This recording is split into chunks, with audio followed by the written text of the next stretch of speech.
ನೀವಿನ್ನು ನಿಮ್ಮ ಡೈಮಂಡ್ ಕನ್ನಡ ಟಿವಿಗೆ ಸಬ್ಸ್ಕ್ರೈಬ್ ಆಗಿಲ್ಲವೇ? ಹಾಗಿದ್ದರೆ ಸಬ್ಸ್ಕ್ರೈಬ್ ಬಟನ್ ಮೇಲೆ ಕ್ಲಿಕ್ ಮಾಡಿ ಹಾಗೂ ನಮ್ಮ ಹೊಸ ವಿಡಿಯೋಸ್ ಅಪ್ಲೋಡ್ಗೋಸ್ಕರ ಪಕ್ಕದಲ್ಲಿ ಕಾಣುವ ಬೆಲ್ ಬಟನ್ ಮೇಲೆ ಕ್ಲಿಕ್ ಮಾಡಿ. ನಮ್ಮ ಎಲ್ಲ ವಿಡಿಯೋಸ್ಗಳನ್ನು ಲೈಕ್ ಮಾಡಿ, ಶೇರ್ ಮಾಡಿ ಹಾಗೂ ಕಮೆಂಟ್ ಮಾಡಿ.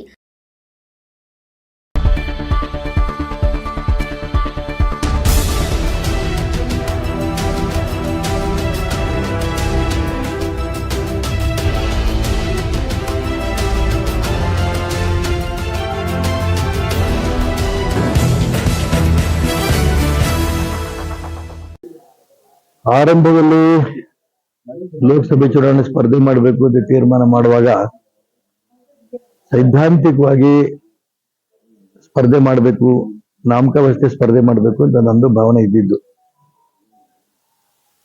ನಮ್ಮ ಪಕ್ಷ ಅಪ್ಪ ಮಕ್ಕಳ ಕೈಯಲ್ಲಿದೆ, ಇದು ಬಹಿರಂಗ ಆಗ್ಬೇಕು, ಮುಕ್ತ ಆಗ್ಬೇಕು ಅನ್ನೋದೊಂದು. ಹಿಂದುತ್ವದ ಎಲ್ಲಾ ನಾಯಕರು ಕೂಡ ಪಕ್ಕಕ್ಕೆ ಸರಿಸ್ತಾ ಇದ್ದಾರೆ. ಹಿಂದುತ್ವಕ್ಕೆ ಬೆಲೆ ಸಿಗ್ಬೇಕು ಅನ್ನೋದೊಂದು, ಸಾಮೂಹಿಕ ನಾಯಕತ್ವ ಬೇಕು ಅನ್ನೋದು, ಈ ಅನೇಕ ಅಂಶಗಳು ಸಾರ್ವಜನಿಕರ ಗಮನಕ್ಕೆ ತರಬೇಕು ಅಂತ ನಾನು ಸ್ಪರ್ಧೆ ಮಾಡಿದ್ದು.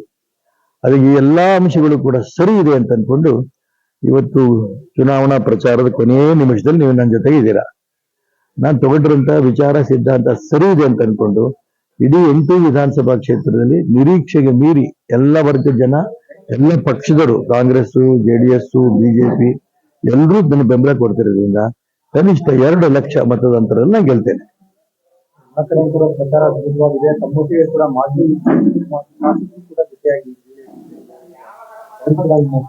ಕಾಂಗ್ರೆಸ್ನವರು ಅನೇಕರು ಬಂದಿದ್ದಾರೆ. ಗೂಳಿಹಟ್ಟಿ ಶೇಖರ್ ಅವರು 1 ತಿಂಗಳಿಂದ ಇಲ್ಲೇ ಬಂದು ನಾನು ಗೆಲ್ಸ್ಕೊಂಡೇ ಈಶ್ವರಪ್ಪನ ಹೋಗ್ತೀನಿ ಅನ್ನೋಂತ ಒಂದು ಮನಸ್ಥಿತಿಯಲ್ಲಿ ಬಂದಿದ್ದಾರೆ.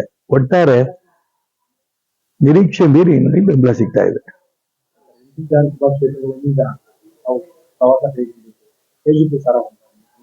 ನಾನು ಹೇಳಿದ್ನಲ್ಲ, ರೈತ ಶಕ್ತಿ, ಯುವ ಶಕ್ತಿ, ಮಹಿಳಾ ಶಕ್ತಿ ಎಲ್ಲವೂ ಕೂಡ ನನ್ನ ಪರವಾಗಿ ನಿಂತಿರೋದು ಒಂದು ವಿಶೇಷ. ಭದ್ರಾವತಿ ಜೊತೆ ಕಾರ್ಮಿಕ ಶಕ್ತಿನೂ ಸೇರುತ್ತೆ.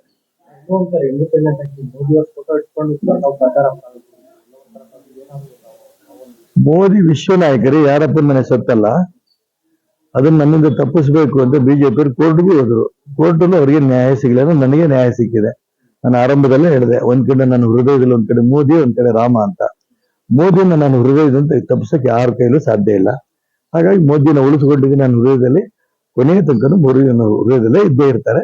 ನಾನು ಈ ಚುನಾವಣೆಯಲ್ಲಿ ಕೂಡ ಮೋದಿನ ಫೋಟೋ ಕೊಂಡು ಹೊರಟಿದ್ದೀನಿ. ಜೀವನ ಪೂರ್ತಿ ಮೋದಿ ಜೊತೆಗೆ ನಾನು ಇರ್ತೇನೆ.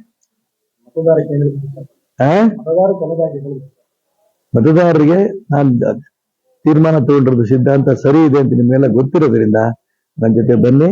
ನಾಳೆ ದಿನ, ನಾಡಿದ್ದು 7ನೇ ತಾರೀಕು ಬೆಳಿಗ್ಗೆ ಇಂದ ಸಂಜೆ ತನಕನೇನು ಮತದಾನದ ಒಂದು ಹಕ್ಕು ನಿಮಗಿದೆ. ದಯವಿಟ್ಟು ನನ್ನ ಪರವಾಗಿ ನನ್ನ ಕ್ರಮಾಂಕ 8 ಕಬ್ಬು ಇರುವಂತ ರೈತನ ಗುರುತಿಗೆ ವೋಟ್ ಮಾಡಿ ನನ್ನ ಗೆಲ್ಲಿಸಿ, ನನ್ನ ಸಿದ್ಧಾಂತಕ್ಕೆ ಬೆಂಬಲ ಕೊಡಿ ಅಂತ ನಾನು ಪ್ರಾರ್ಥನೆ ಮಾಡ್ತೇನೆ.